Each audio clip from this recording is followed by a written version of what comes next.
Remaining from Aditya. How many from Aditya? So very nice. Thank you all of you.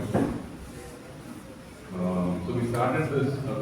We thought of starting this internship program with a view to sort of have a win-win situation between an urban development authority as well as young students like you. So from your point of view, we thought you'll have this is a good opportunity for skill development where you'll experience practical issues related to giving permissions for buildings or layouts, and that is very crucial in terms of the experience that you have when you go out into the real world.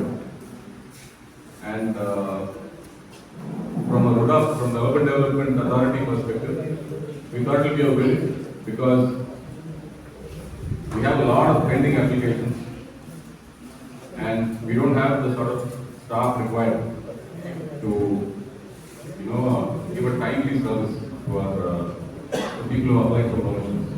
So we thought we'll use your service, first of all, upskill you, train you to do those IPLPs, and then utilize your services to take care of some of these applications.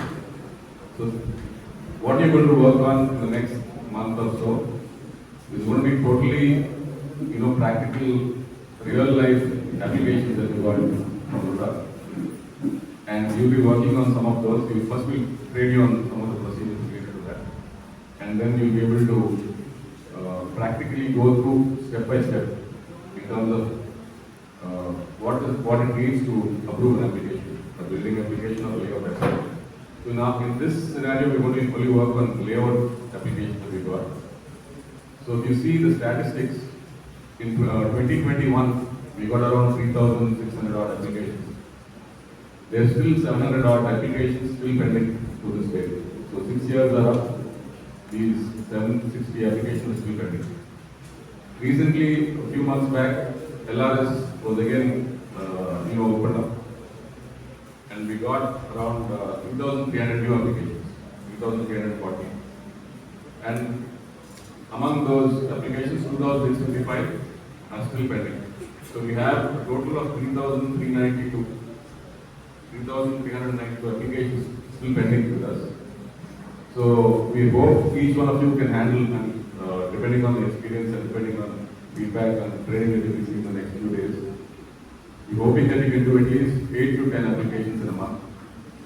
So this will involve, in many cases, you'll have to go out to the field, you have to involve some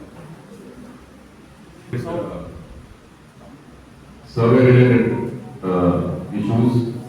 It will involve looking into land records, where it will involve into government rules and regulations related to that land.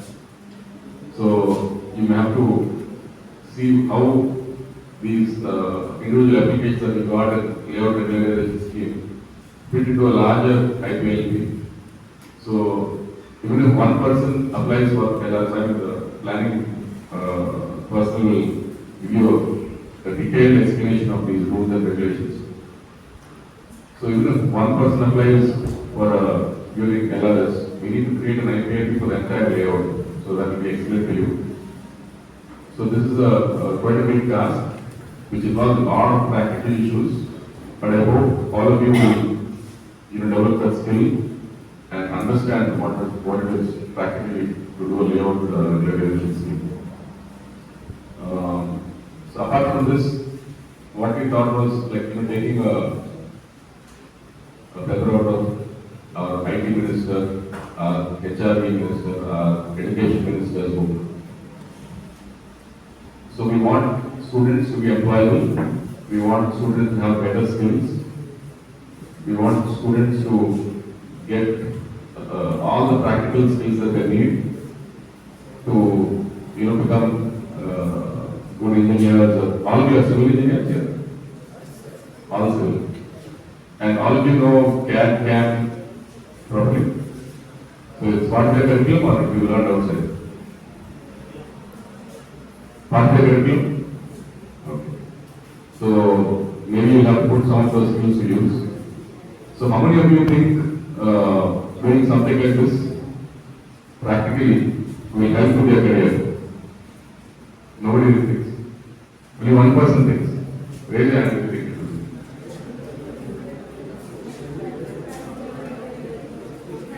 None of you are interested in applying for permissions for your clients or anything of that sort. So I think no matter what career path you take in the future, it is always good to know the government the regulations and rules. It's always good to know practically what are the issues that you face when trying to build something or when you're trying to develop some land.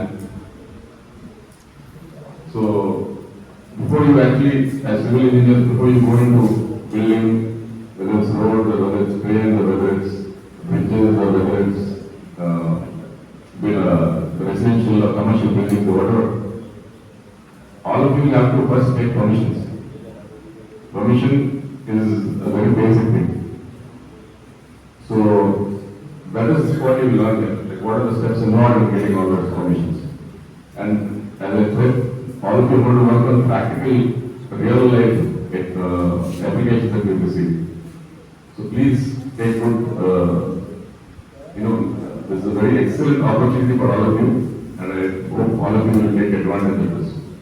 So I'm wishing you all the best, and maybe CPL or one of the planning person will actually explain that will also, depending on your performance, you will also get a stipend for this monthly whatever work you're doing. And if after the training session happens, we'll also, of course, like you'll get this entire experience certificate for whatever work you've done, and you'll also get the stipend. But we're hoping that there's a minimum standard of performance that we have.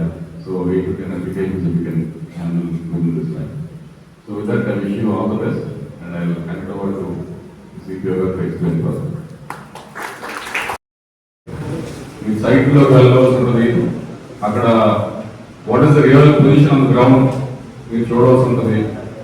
So I request WPRS and planning officers to identify locations which are close to their homes, wherever you get the station, so that you may have to travel once in a while to that site to do the survey or to understand what is on the ground versus what you are drawing in your paper. So that is one thing. So we have locations. So how many of you are from this side of Godavari and how many of you are from the other side? Nedrol, Kovur, Gopalpuram. So all of you are staying in college or you are staying outside? Outside. So Aditya, I think you'll have to travel quite a bit. So where are you guys staying? Aditya College? Hostels close to your school or your college? We are moving from Rajahmundry to Aditya College. Oh, you're staying in Rajahmundry, but you're going to Aditya College. Where are you staying right now? Are you staying in a college or are you staying outside? Hostel or college hostel? Okay. So we'll travel at us. They belong to actually Godavari. GG, okay. These people belong to Aditya. All the people are not hostel. All of this hostel. They are from Rajahmundry, Kakinada, and near the Rajahmundry. So just while allocating the work, just plan accordingly. So that's easy for travel also. If they have to do this once, it needs to the site or something. So first of all, I'd like to thank college management for both Aditya and GGU. So one other request I have for you is you can allocate space in your lab and time in your lab so that the students can work out of there. And also if WPRS and planning, one planning also.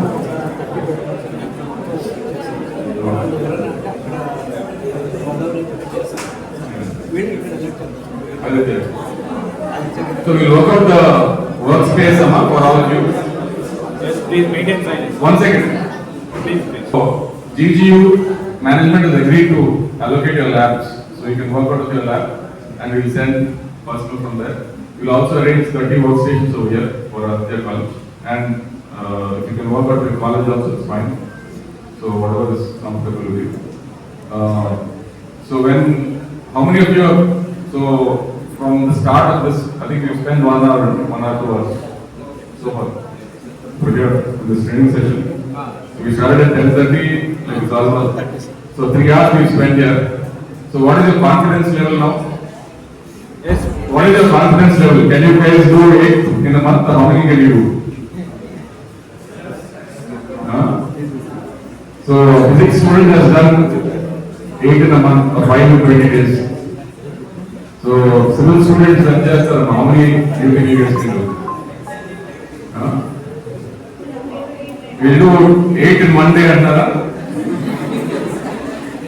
so what's your confidence level? You learned something in these 3 hours. No estimate. So maybe you're going to have 1 more day of this afternoon as well as tomorrow also. So hopefully you'll be a lot more confident after going to one practical scenario and understanding the whole thing. మీరు కాలేజీలో కూడా ఎలాగే మీరు మాట్లాడుకుంటారా? Anyway, best wishes to all of you.